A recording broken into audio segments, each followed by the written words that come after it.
All right, good morning.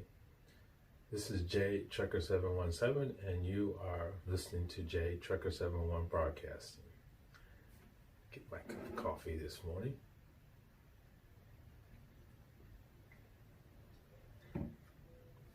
All right, what is going on today? Pickup sideswipes semi-truck at highway speeds. Doesn't appear to even tap its brakes. Wow, interesting.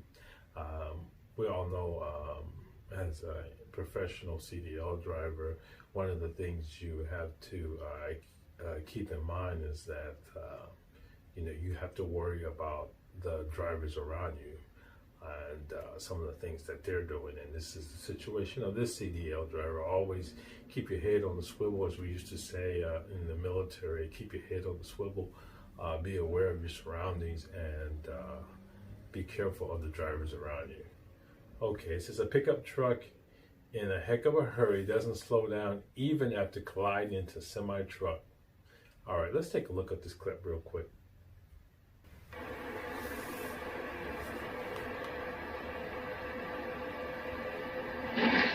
Jesus fucking Christ!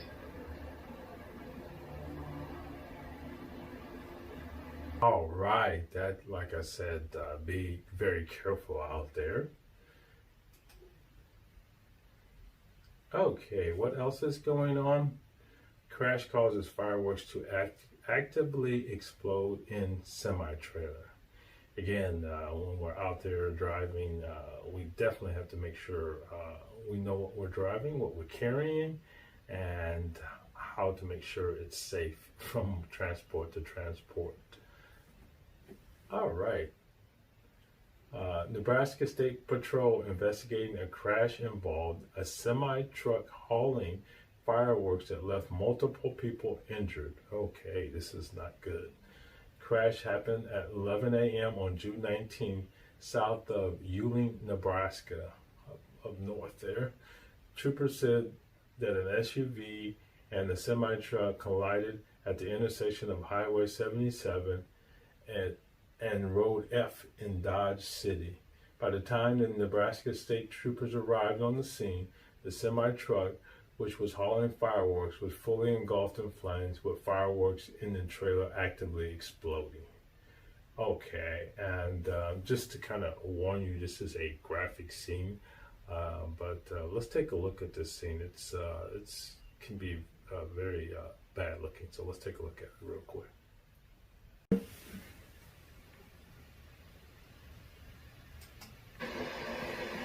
Something's fucking burning up here. What the fuck?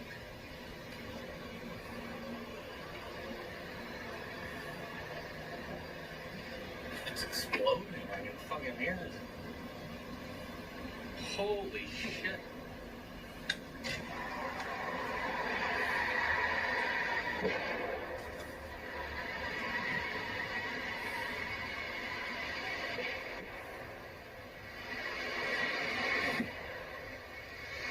Oh my god, the whole fucking road's in flames.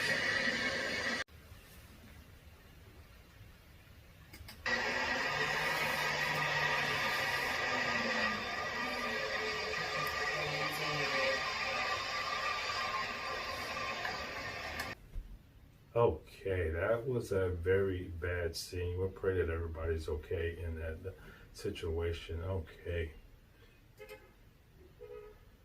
All right. If you are a truck driver and you contract through COVID-19, here's the information you need to know. And you contract COVID-19. So if you're driving and somehow you get the COVID-19 virus, as a truck driver, you need to know what to do. And I was kind of curious. Okay, what is the actual procedure? Because I know obviously you need to go to the hospital or go to the doctor and get tested. But these are some of the things that they recommend that you do. Okay. It says Congress passed the first Family COVID Response Act. FFCRA extends paid sick leave, but it doesn't apply to all companies. For example, The business must have at least 50 employees. Under the FCRA, an employee qualifies for paid sick leave if the employee is unable to work or unable to telework due to the need to leave because of the employer.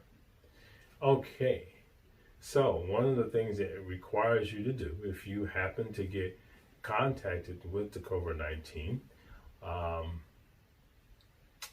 you have been advised to, of course, seek a health care provider and self-quarantine as related to the COVID-19 epidemic. So if you're driving out there and you get it, you definitely need to go to the hospital, doctor, or whatever it may be, whatever your situation is, how bad it is. If it's something you can wait till you get back, from delivering your load, that's up to you as a driver.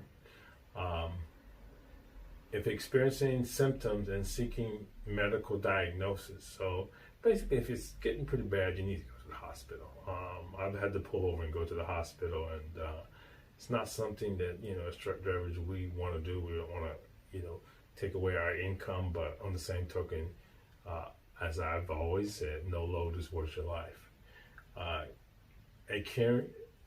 Caring for an individual subject to order described. Self-quarantine as described. So basically, if you need to, you can have someone to care for you while you're self-quarantined. Okay, and if needed to, child care can be provided depending on the company, but I'm sure most trucking companies are not going to provide child care.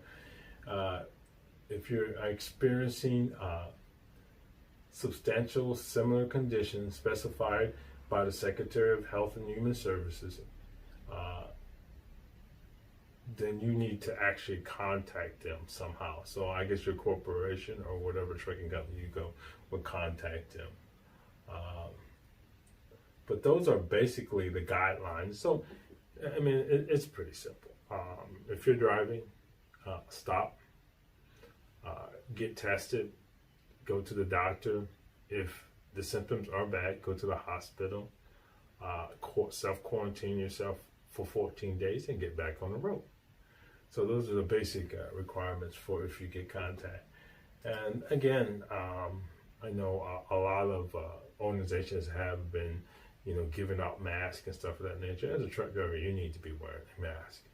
Every time I leave my house, I put a mask on my face.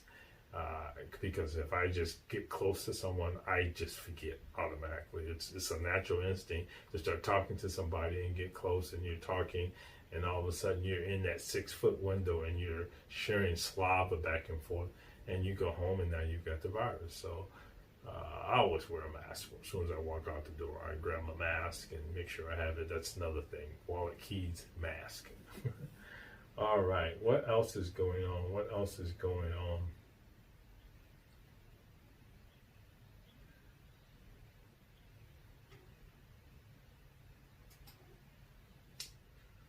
Okay, this is going to be, a short broadcast. That is all that's going on today.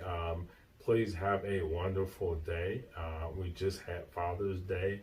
I had a nice Father's Day. I hope you had a nice Father's Day.